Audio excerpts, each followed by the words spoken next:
এই যে একটা যোগব্যায়াম দেখছেন, এটা কি বলুন তো? এটাকে বাংলাতে বলে শীর্ষাসন, ইংরেজিতে বলে হেড স্ট্যান্ড। মানে মাথার উপর ভর দিয়ে পুরো শরীরটাকে তুলে রেখেছে, দেখেছেন না? এখানে একটা ইম্পর্টেন্ট কথা বলার, যারা রিউমাটয়েড আর্থ্রাইটিসের পেশেন্ট, ওনাদেরকেও দেখবেন মাইল্ড এক্সারসাইজ করতে বলা হয়, ঠিক আছে? ঘুম থেকে উঠে দেখবেন হাত পা খুব যখন ব্যথা থাকে, একটা মাইল্ড এক্সারসাইজের কথা অনেকেই পিএমআর কনসালটেন্সিরা অনেকেই বলেন মাইল্ড এক্সারসাইজ করবেন বা যোগা করবেন। কিন্তু কখনোই রিউমাটয়েড আর্থ্রাইটিসের পেশেন্টের এই রকম যোগাটা করা উচিত না।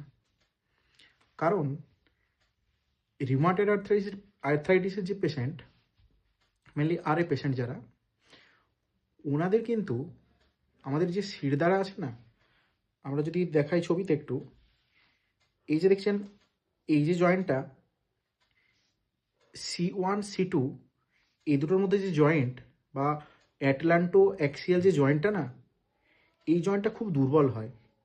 এই জয়েন্টটা সাবলাক্সেশনের জন্য কি হতে পারে, আমাদের এর শিরদাঁড়ার মধ্যে দিয়ে যে অ্যাকচুয়ালি সুষুম্না কাণ্ডের মধ্যে দিয়ে যে মানে স্পাইনাল কর্ড যেটা যাচ্ছে না, ওর কিন্তু ইনজুরি হতে পারে।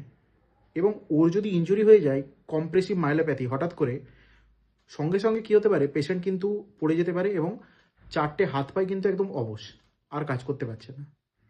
ওই জন্য গদা বাংলায় এই কথাটা বলার উদ্দেশ্য কি, রিউমাটয়েড আর্থ্রাইটিসের পেশেন্ট যারা, ওনারা কিন্তু দেখবেন ঘাড়ে যেন আপনাদের কোনোভাবেই না বড়সড় কোনো আঘাত লাগে, বা কখনোই আপনারা মাইল্ড টু মডারেট এক্সারসাইজ করুন, অল্প বিস্তর যোগা ব্যায়াম সব কিছুই করুন, কিন্তু কখনোই এরকম এরকম জিনিস করতে যাবেন না, বা কোনো হেভি ওয়ার্ক কখনো করতে যাবেন না।